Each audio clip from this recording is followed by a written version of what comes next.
Isang nakakagimbal na balita ang lumutang kaugnay ng kauna-unahang bare knuckle boxing world champion na Pilipino na si Rolando D. matapos siyang isugod sa ospital ilang oras pagkatapos ng kanyang laban. Sa isang post sa kanyang Facebook page, ibinahagi ni D na dumanas siya ng sunod-sunod na pagsusuka at matinding pagkahilo ilang oras matapos ang laban at ayon sa kanya, maging kinaumagahan ay patuloy pa rin ang kanyang pagsusuka at nananatili na siya ay nahihilo dahil dito. Bumagsak ng halos 3 kilo ang kanyang timbang sa loob lamang na ilang mga oras. Mga kaibigan, isinugod po ako sa ospital dahil sa tuloy-tuloy na pagsusuka ilang oras matapos ang laban. Hanggang kinabukasan ay nahihilo pa rin ako at patuloy na sumusuka. Nabawasan ako ng 3 kilo sa loob lamang ng ilang oras. Ayon kay D, ipinayag din niya na ang mga sintomas ay posibleng palatandaan ng concussion o pagkakaalog ng utak o pagkalason sa pagkain. Dahil sa bigla at matinding paghihina ng kanyang katawan, inamin ni D na natakot siya at pumasok sa kanyang isipan na maaari siyang matsugi sa sandaling iyon. Huwag naman idol. Natakot ako at isang iglap ay naisip ko na baka mamamatay na ako. Emosyonal niyang payag. Mabuti na lamang mga kwento at matapos ang masusing pagsusuri ng mga doktor, kinumpirma na wala siyang malubhang pinsala sa utak, wala ring fracture sa muka at bagamat may ilang sintomas sa concussion, hindi naman ito delikado sa kanyang buhay. Sinuri rin sa pamamagitan ng x-ray ang kanyang mga kamay at napag-alaman na wala ring anumang bali. Dahil sa kanyang kondisyon, kinakailangan ipaliban at reschedule ang kanyang pagbiyahe at sa kasalukuyan ay pansamantalang nagpapahinga muna sa kanyang silid habang patuloy ang kanyang pagre-recover. Lubos naman ang pasasalamat ni Champ Rolando D sa BKB Bare Knuckle Boxing UK sa maayos at agarang pag-alaga at pagbibigay ng tulong sa kanya sa gitna ng kanyang pinagdaanan.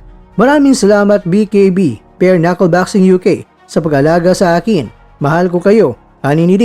Sa kabila ng sinapit na pagsubok, nananatiling matatag at positibo ang pananaw ng Pinoy champion. Buo ang kanyang paniniwala na may laban pa siyang babalikan. Ang pangyayaring ito ay muling nagbigay diin sa peligro ng bare knuckle boxing. Ngunit higit sa lahat, pinakita nito ang tibay ng loob, pananampalataya at pusong mandirigma ni Rolando D. Isang tunay na ehemplo ng lakas at tapang ng mga Pilipino sa panigdigang entablado ng palakasan.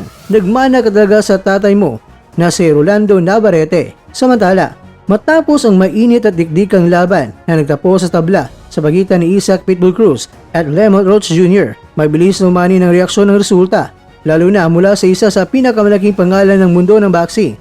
Sa social media, nagbigay ng maikli ngunit makahulugang mensahe sa Gervonta Tank Davis na agad naman napasiklab ng mga tagahanga at eksperto ng sport at ayon sa kanyang pahayag, ako na ang harap sa kanya sa susunod sa oras na gumaling na ang tuhod ko. Bagamat hindi direktang pinangalanan kung sino ang tinutukoy, pero malinaw sa konteksto na may malakas na interes si Davis na umarap sa isa sa mga sangkot sa naturang laban at posibleng buksan ito ang usapan para sa isang malakihang laban o rematch sa inaharap.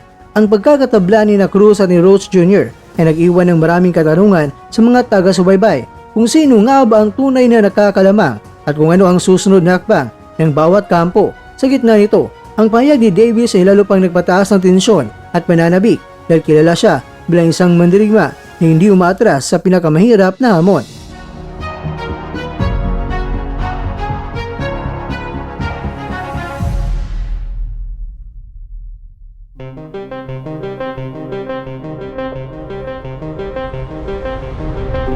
Mga kakwento sa ngayon, nakatuon si Tank sa kanyang pagpapagaling mula sa injury sa tuhod. Ngunit malinaw ang kanyang mensahe, may paparating na malaking laban. At para sa mga tagahanga, isang tanong na lamang ang nagari.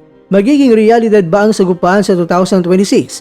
Sa bawat post at pahiwatig, tuloy na umiinit ang eksena ng boxing at tila handa na ang entablado para sa susunod na pasabog na laban. Pitbull Tank, kanino ka, kabayan?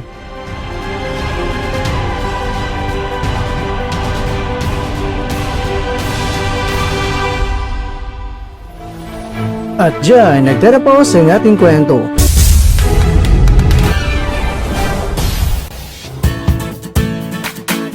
Maraming salamat mga kakwento sa inyong panonood. Pero baka naman mga kakwento ay nagustuhan niyo po ang kwento natin ngayon. Baka pwede niyo po akong mabigyan dyan ng like, subscribe at pa-click na rin sa bell button.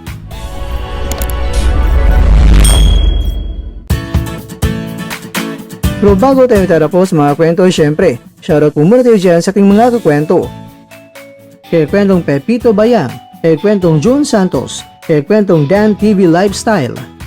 At ikaw kwentong nanonood ngayon, shoutout sa'yo dyan. Bueno, hanggang dito na po muna ang ating kwentuhan at abangan nyo na po ating susunod na video. At dito lang po yan sa isang channel na kung saan maaring ito'y mga kwentong di pa na kwento sa inyo.